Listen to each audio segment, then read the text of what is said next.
Salut les amis, nous voici en direct du Sri Lanka. Eh bien on arrive quelques siècles après Marco Polo, mais on est là avec les gravels, une partie de la team Bikingman. Il y a quelques vétérans les plus fidèles qui vont m'accompagner sur cette belle expé de 1000 km, 14 000 mètres de dénivelé positif, mais surtout l'exploration de la perle de l'océan Indien, qui se situe pas très loin du continent indien. Première immersion du gravel dans ce territoire, j'ai hâte de vous montrer à quoi ça ressemble. Là on est dans le village de Yapawa, on va essayer de grimper là où se trouve Mika, pour se faire une belle photo et surtout avoir un lieu symbolique. C'est une ancienne forteresse où la dent de Bouddha a été transportée à plusieurs reprises. Je vous raconterai tout ça pendant cette expé. L'idée c'est que on essaie de partager la progression journalière. On va tenter de faire les 1000 km en 5-6 jours. Allez, on quitte le site de Yapawa qui est juste derrière moi, qui est un superbe rocher que je vous encourage d'ailleurs à visiter, que ce soit à vélo ou pas. Vous allez voir qu'on va en rejoindre plusieurs, puisque le but de cette expé, c'est bien sûr d'emmener les vétérans du Bikingman sur la découverte d'un territoire pour la première fois pour nous quatre, mais c'est surtout de rallier les sites bouddhistes, puisque si vous ne le savez pas, dans la majorité de mes expéditions, je vais en règle générale sur les traces des grandes migrations humaines, et en l'occurrence le Sri Lanka. D'où ça vient bien sûr de l'influence bouddhiste, et également du fait que Bouddha a posé son pied ici, paraît-il. Bon bah voilà, hein, ça fait à peine 2 km que voici les pistes. Bienvenue au Sri Lanka les amis. On est déjà dans l'ambiance du crépitement. Oh punaise.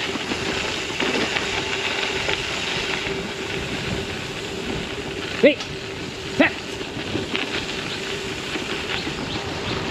32 degrés. Elle est pas belle la vie.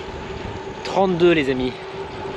Le Sri Lanka nous embrasse dès notre arrivée par une chaleur enveloppante. Je peux vous garantir que en pleine journée ça va être costaud l'histoire.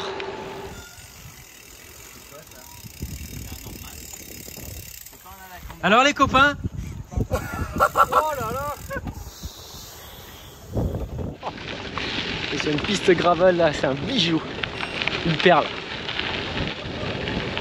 Devant, j'entends les sourires et les cris des amis, ça fait plaisir. Depuis le temps qu'on préparait cette expédition, parce qu'elle remonte à 2020, on devait partir déjà avant le confinement. Et là c'est un régal, un régal.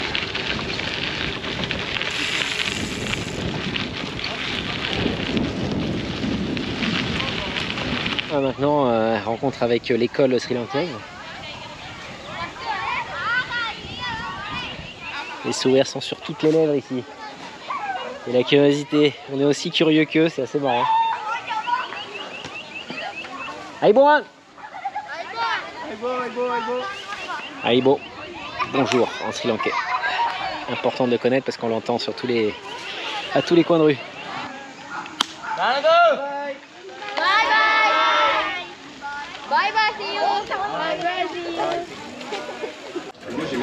On va aller manger un petit buffet sri lankais typique qu'on a attrapé sur le bord de la route. Allez, on va aller vous montrer tout ça pour aller se régaler, prendre un peu des carbohydrates et de quoi se régaler. Nous voici en route, a priori pas d'éléphant. On est sur des pistes magnifiques. Mais bon, il y a toujours l'appréhension là avec les éléphants et les animaux. C'est pas comme le Laos, on sait qu'il n'y en a plus beaucoup. Au Sri Lanka, il reste beaucoup d'animaux sauvages et d'éléphants. La petite appréhension là, elle demeure. On a les yeux grands ouverts et on regarde un peu partout. 8h30, coucher du soleil, on vient de se faire un petit nan au coconut. Délicieux, regardez ça.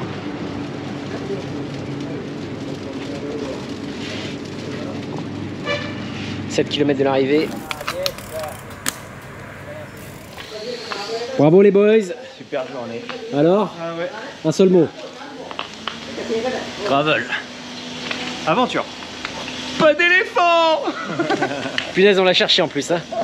On l'a cherché, on n'a pas écouté le guide qui nous a dit n'y allez pas, il y a 45 éléphants devant vous. Mais on les a pas trouvés. Mais en tout cas, quelle journée mes amis. La folie. Bilan de la journée. Exceptionnel. Une trace. Rien à redire. Que du plaisir. Un gravel exceptionnel, des paysages de fou. On a eu chaud, on a eu des très belles pistes, des super vélos, une très bonne pause. C'est une journée qui mérite un deuxième jour. Pareil, super trace, je m'attendais pas à autant de gravel, mais c'était vraiment sublime. La couleur, les paysages, la qualité de la piste. Moi j'ai pris du plaisir dans le fait de réussir à la fois découvrir les richesses de ce pays, tous les temples, les sites emblématiques et les jolis lacs, tout en prenant beaucoup de plaisir sur le vélo. C'est vrai que c'est rare quand même de pouvoir faire une sortie vélo, découvrir un pays et en même temps prendre autant de kiff dans des pistes gravel toutes rouges qui sillonnent entre les cultures. C'est top.